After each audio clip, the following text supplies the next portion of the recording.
Welcome to Afra's Artifacts, where we do some archaeology of our own and dig into the queer side of Star Wars.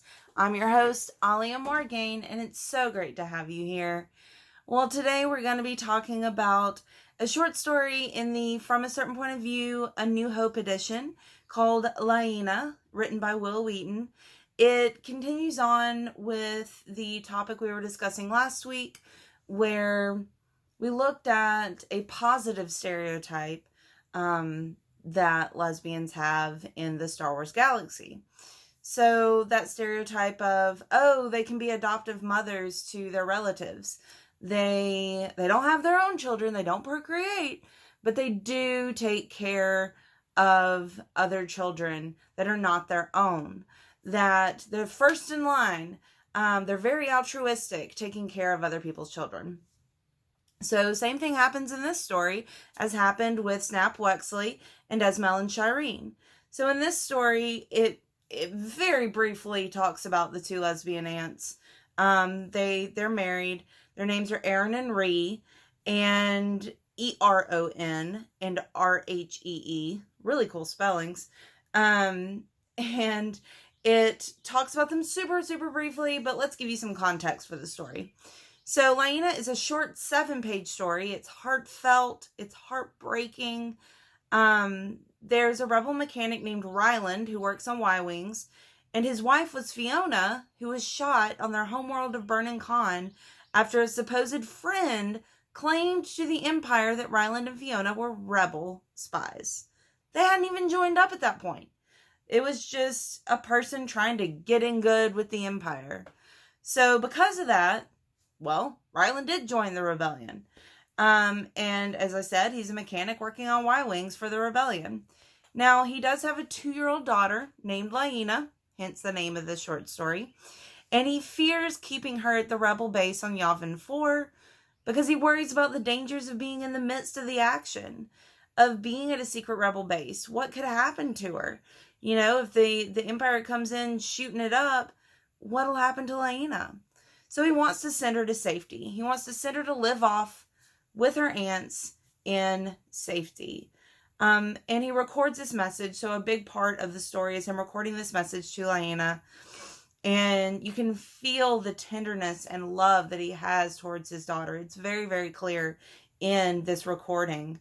And the recording's for her to watch one day when she's older, when she's able to better understand what in the heck happened, what in the heck was going on. Of course, she's only 2, so she can't really understand those things at this point.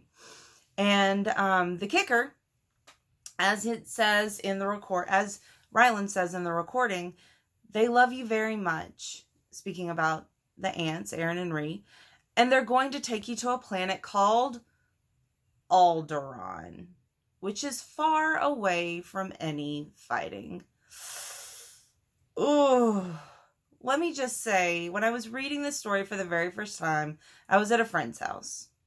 And when I saw the word Alderaan, I immediately let out an inhuman noise because I was so distraught. And they were like, "Are you okay?" And I was just like, "Oh my God!" So, yeah, the ants live on Alderaan. So it's not as if they're going to live much longer. I don't know if Laina makes it to Alderaan before it gets destroyed, or if it's destroyed by the time she gets there. I don't know, because this story takes place during A New Hope.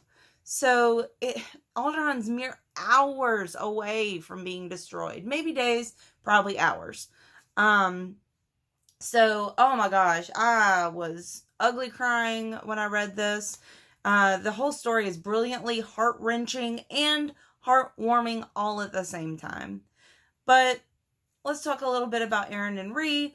So as the story narrative says, he knew he was doing the right thing. He knew Eron and Rhee would take good care of Laina, be good mothers to her, and raise her as their own until they could be reunited.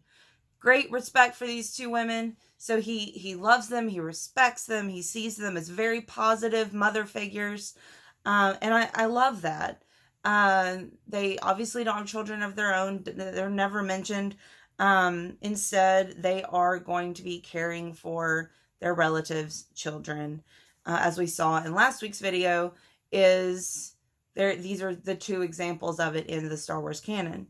But not only that, they are also very strong and capable women ready to defend what is right in the galaxy because, as he says, as Ryland says in his video, his message to his daughter, they helped our family escape from the Empire and they introduced me to the rebels.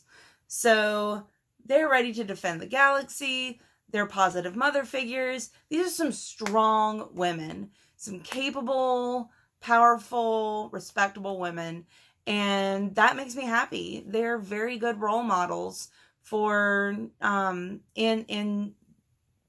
for any character, really, but especially having them be queer characters is just awesome. These really positive queer role models, I love it. So comment down below what you think about this whole stereotype, this positive stereotype of lesbians being motherly figures. And be sure to like the video, subscribe to the channel, follow me on Twitter, Alia Morgaine, and peruse my blog at thestarsreview.blogspot.com. New content will be released next Sunday at 6 p.m. Central. May the Force be with you.